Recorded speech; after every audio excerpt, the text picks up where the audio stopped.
Hey leaders, this is the 4th through 6th grade leader video for June 20th and 21st. That's right, Father's Day weekend, here we come. So, in honor of Father's Day, I thought I would share with you a couple of my classic dad jokes for your viewing pleasure. Are you ready? Here you go. How do you tell the gender of an ant? Put it in water. If it sinks, girl ant. If it floats, boy ant. Wait for it. Wait for it. Okay, you get it now? All right, well, two more. All right, a waitress walks up to a table and says, "How did you find your steak, sir?" And the man responds, "I just looked next to the potatoes. There it was." That's a good one. All right, last one, the finale. A therapist says to his patient, "What brings you in today?" The patient says, "I have a terrible fear of tsunamis." The therapist says, "How bad is it?" And the patient responds, "It comes in waves." All right, enough. Let's get into the lesson. All right. Well, this All the Things segment is going to be a little bit longer than most times because there is a lot to communicate. And so I'm going to try and give you a condensed version that I'll maybe elaborate more on as we go into our leader huddle this weekend. But here's a little glimpse of what will be changing in regards to the classroom this weekend. So as you might have read in Michael's email, the governor is beginning to release some of the restrictions that we've been having over the course of the last year and a half. Praise Jesus. Thank you so much.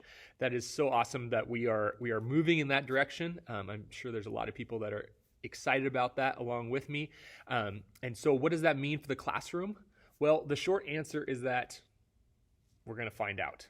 Some changes that we are going to be making are going to have to be a little bit reactive to see how people respond and see how our church responds. But the proactive changes that we are going to be making are to prepare us for the future as we envision eventually people are going to start coming back and being more involved. And so one of the major changes is that we are removing the tables and the chairs from the room. And so for those of you leaders that have started serving during COVID, this might be like, what do we do now? But for those that have served alongside us throughout this process, you might remember that that's how it was prior to this. That's how we've always done it. So we're trying to move back to that model of having kids come and participate in the lesson and during worship, which we will have this weekend, by the way, and I'll get into that in a second. But coming and participating in that up front and sitting down during the lesson on the floor. And so what that will look like is during worship, we'll have everyone come forward and stand near the stage as we worship and sing. And then after worship, I will announce the small group not genders, but grades, and then they will transition into groups at that point.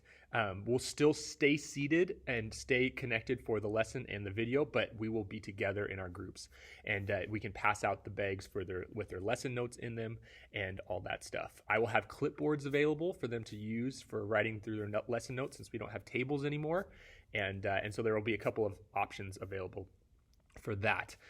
So many practical things. I'll go through some more as we get into our huddle this weekend. So make sure to participate and come 30 minutes early so we have time to discuss those changes. And if you have any questions, please feel free to ask as we go into making these changes in the classroom. There's a lot of things we have to consider, and your opinion is so valuable. So let's jump ahead to the specifics of what we'll be discussing this weekend in our Loop Show. All right, so this week we are going to be jumping back to a series called Life of Worship. And the big idea in this series is that we're trying to give a vision of worship, not just as a thing we do on Sundays, for a couple minutes at the beginning of class, but as a lifestyle, as something that transcends the church gathering and it extends into every area of our life. That being said, we are going to be bringing back our Life Center Kids worship team this weekend.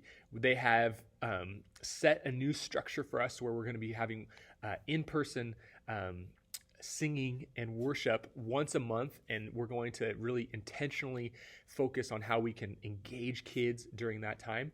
And so we will be bringing back that aspect, but not as an end in and of itself, not to just say we just did worship, but as a way to communicate the value of focusing our attention on God throughout the week and into everything that we do. Romans 12:1-2 reminds us that we're called to offer our bodies as a living sacrifice, holy and pleasing to God, which ultimately is our true and proper worship. And that's not just in one area of our life, that's in every area of our life, a living sacrifice. All right, so let's jump into the activity and the small group lesson guide for this weekend. For the activity this weekend, we're going to be playing a game very similar to musical chairs. And you may be thinking, musical chairs, we're going to need chairs for that. Didn't we take the chairs out of the classroom? Unfortunately, yes. So we're bringing the chairs and we're putting them on the side of the room. We're going to have them available for you guys to use and grab as you guys transition into your small group activities. So it may be smart to, as you transition out away from the lesson, to grab those chairs and to find a space either in the room or in the hallway to go and to meet with your groups. And so during that time, you can bring the chairs and then participate in this activity. The activity in the lesson is pretty descriptive. The main rule, the main thing that you'll have to keep in mind as you do this activity is to make sure that the person in the middle, which ideally would be you guys as one of the leaders at first to kind of model this thing, that as you're proclaiming one of the ways that we worship, that anybody who stands up and anybody who acknowledges, hey, that's the way I like to worship, once one person stands up, everybody in the group has to now switch chairs. It's the only way that the game will work is if everyone moves once one person moves. Because if one person just gets up, then there's nowhere to go, and they just go right to the middle. So that's the one caveat to the game, and that you have to make sure to remember.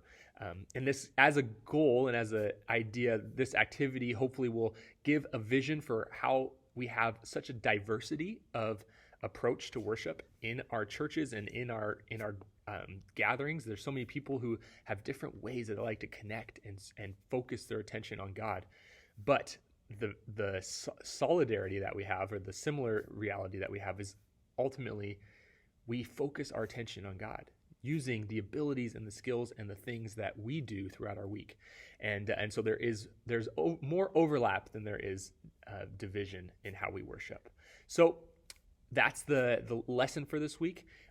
We'll discuss that a little bit more. Please be praying about how to help these kids identify where they see God in their life and how they can connect with Him. And so during our pre-service huddle, we'll meet 30 minutes prior to the service. So please come and wear your Team Kids shirt. And if you don't have one, let me know and I'll prepare and grab one for you so you can have one this weekend. All right, I'm looking forward to seeing and serving with you guys as we transition into moving back and growing into a new structure going forward. All right, I'll see you guys this weekend. Bye.